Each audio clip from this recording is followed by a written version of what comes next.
leyline force alone, which, now that I thought about it, might be why the demon was so interested in snagging me as its newest familiar. Tonight I'd find out if my carefully worded verbal contract made 3 months ago would keep me alive and on the right side of the lines. I had agreed to be Aljalirep's familiar voluntarily, if it testified against Piscary, the catch being that I got to keep my soul.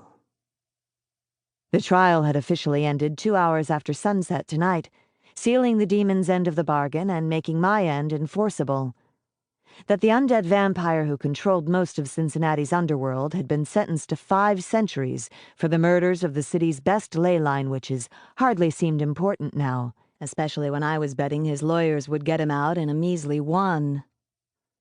Right now, the question on everyone's mind on both sides of the law was whether Kiston, his former scion, would be able to hold everything together until the undead vampire got out. Because Ivy wasn't going to do it, scion or no. If I managed to get through this night alive and with my soul intact, I'd start worrying about me a little less and my roommate a little more. But first I had to settle up with the demon.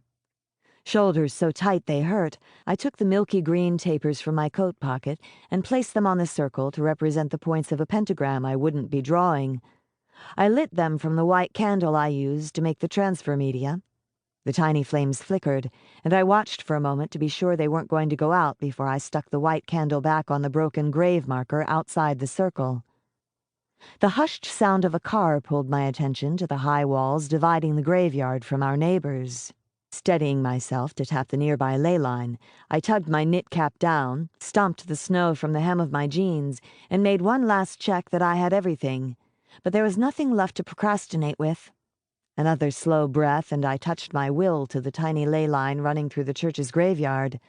My breath hissed in through my nose, and I stiffened, almost falling as my equilibrium shifted.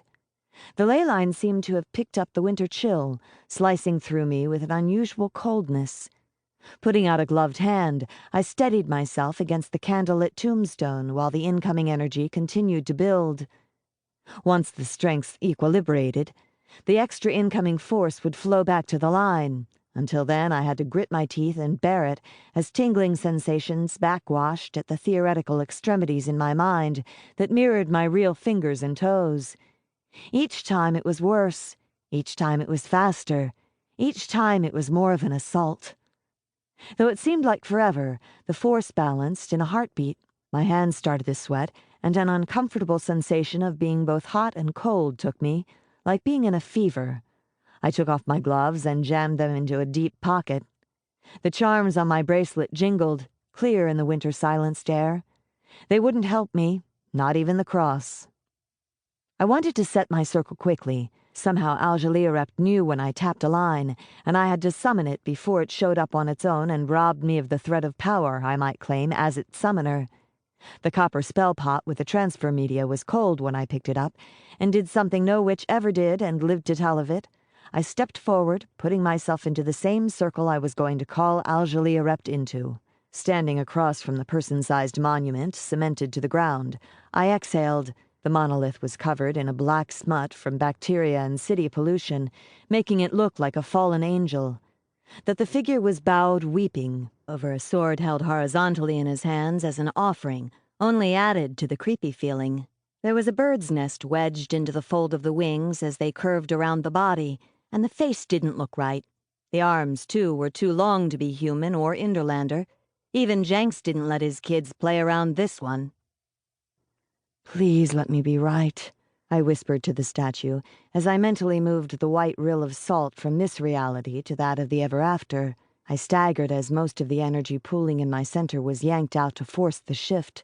The media in the pot sloshed, and still not having found my balance, I set it down in the snow before it spilled. My eyes went to the green candles. They had turned eerily transparent, having been moved to the ever after with the salt. The flames, though, existed in both worlds, adding their glow to the night. The power from the line began to build again, the slow increase as uncomfortable as the first quick influx of tapping a line. But the ribbon of salt had been replaced with an equal amount of ever-after reality, arching high to close over my head. Nothing more substantial than air could pass the shifting bands of reality, and because I set the circle, only I could break it, providing I had made it properly to begin with.